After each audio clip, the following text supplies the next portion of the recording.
is it in your country? Do farmers find good markets? Do they have access to good markets? Well, that is a very nice idea from Joab, saying that the farmers have access to good market, that the market is already there.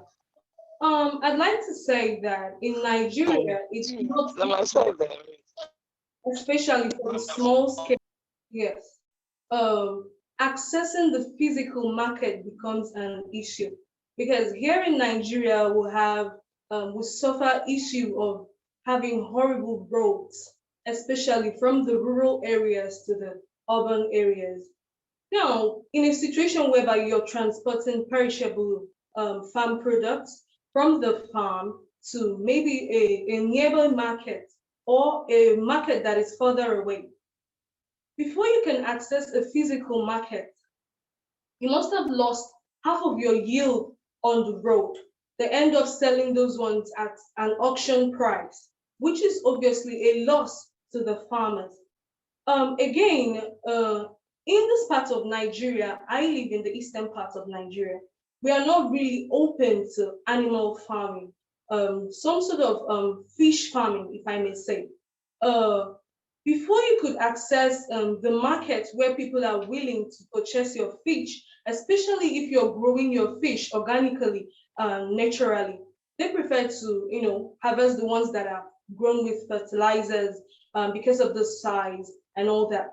Now, for you to access restaurants and persons that will get your fish at a good price, it becomes an issue. Now we have the issue of the middlemen. Now, because the farmers do not have easy access to the market, they have to employ the qualities and the help of the middlemen. In this case, this is like a worst case scenario because these middlemen, they bank on the farmers to get their products here. But when they get it, they give the farmers the minimal profit. This person has done the work. This person has cultivated, employed tractors and all that. He has done the work, but he is getting the minimal amount of profit, which is wrong because he could not access the market. All right. Now, these middlemen, they pick these products at a very low price. And what do?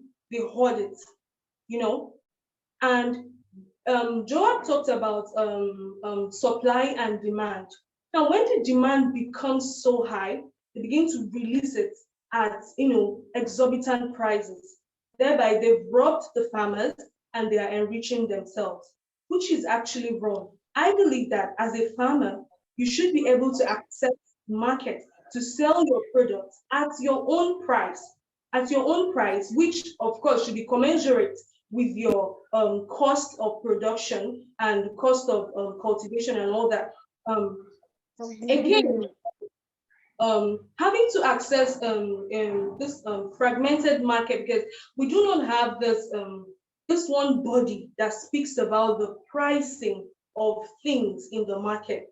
Now, I might rear a chicken, a broiler, or a cockerel, and I've given it a price tag.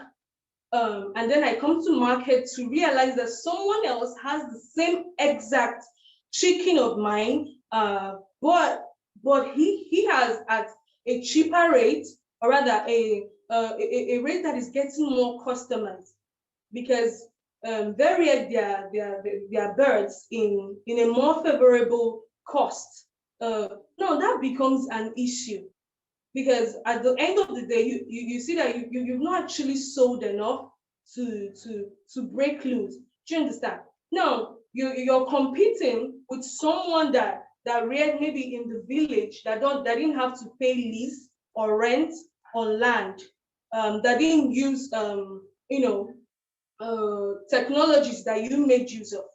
But I believe that if we have some sort of integrated market, a situation whereby we have one body that is speaking and say, okay, 300 kg of chicken shouldn't be sold more than 2,500 or shouldn't be sold less than 2,000 naira. I believe that at that point, you see that farmers will be making the actual profit that they need to continue in agriculture. And when you're making sales in agriculture and you're not breaking even, I mean, at some point you begin to get discouraged. It only takes passion to keep you going in such a situation.